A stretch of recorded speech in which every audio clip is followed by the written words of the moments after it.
Friday, Friday, gonna get down on Friday. Everybody's looking to. Oh crap, is this thing recording? Oh man, that's embarrassing. Well, anyways, guys, welcome to your 16th JavaScript tutorial. And in this tutorial, well, you know what? Before I even get started, first of all, I apologize for my voice. It's a little raspy. But, anyways, I'm not sick, but I got like a bunch of phlegm in my throat. I won't go into detail, but I'm taking Mucinex DM. So, anyways, if I cop up a huge loogie during this tutorial, then don't be mad at me. It's destiny. It's bound to happen. So just deal with it. So, anyways, let's go ahead and talk about nesting, what it is and why it's useful. Before when we had an if statement, it's basically said this: I'm going to give you a condition, and if it's true, run a bit of code. Well, now what we can do is nesting is the idea that you can have an if statement and you can stick another if statement inside it. And then it's going to say basically, I'm going to give you a condition and then I'm going to give you another condition. And if they're both true, then run a bit of code. So it's just saying instead of instead of passing one test, you have to pass two tests instead. So let's go ahead and give you guys an example before you get extremely confused. So I'm going to go ahead and set my first name equal to Bucky because that's my dang name. And then go ahead and set my last name equal to Roberts because that's my dang name. And now let's go ahead and build a basic if statement, what we learned before. If first name equals two equal signs Bucky, then go ahead and run this bit of code. And we already know that whatever we write in here is our statement, then it's going to run because we gave it a test and it passed it, so now it runs the bit of code. But what nesting is the idea that instead of just a regular statement like print out hello Bucky or alert box pops up, we can actually go ahead and put another if statement in here with another condition. So let's go ahead and put if last name equals Roberts, and make sure I spelled everything right. You see, whenever you like have a variable or something and you want to make sure it matches, just go ahead and double click it, and then you don't have to be like FIRST, NAME. Just double click it, and it's going to highlight all the other ones that are spelled the same. But anyways, back to the tutorial.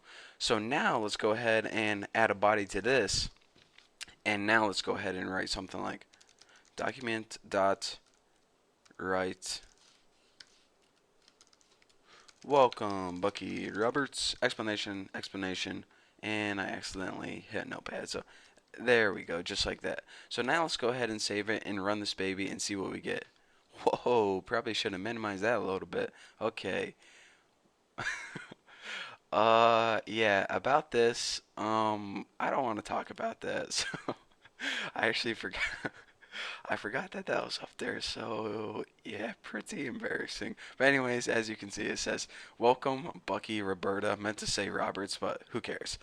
So now you can see the basics of nesting. Instead of having one test to pass, you now have to pass another test before you can get to your code. And this isn't only basic if. You can also nest if else, and now check it out. Say you're making a script here and you want to make sure the Bucky's, or excuse me, the user's first name was Bucky, and then you want to make sure their last name was Roberts. So if their first name is Bucky and their last name is Roberts, it's going to say hello Bucky Roberts. I'll just go ahead and change that. But if their first name is Bucky and their last name is not Roberts, let's go ahead and write something else. Copy, paste, hello Bucky someone, or something like that. So now if your variable was Bucky Covington or something like that, you go ahead and it says welcome Bucky someone because it passed this first test right here. So it got in.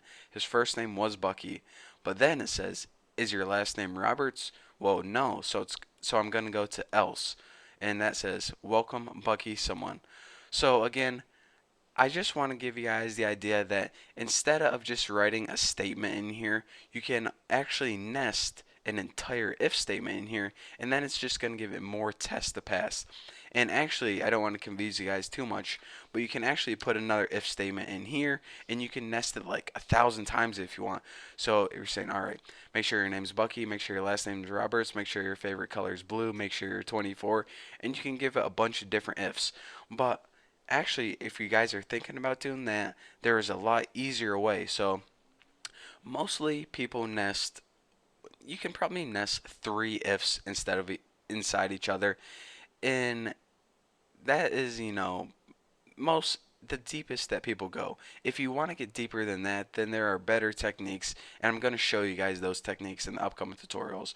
But I guess now that the cat's out of the bag, then I'm going to go back to watching my favorite music video, and I guess I'll see you guys.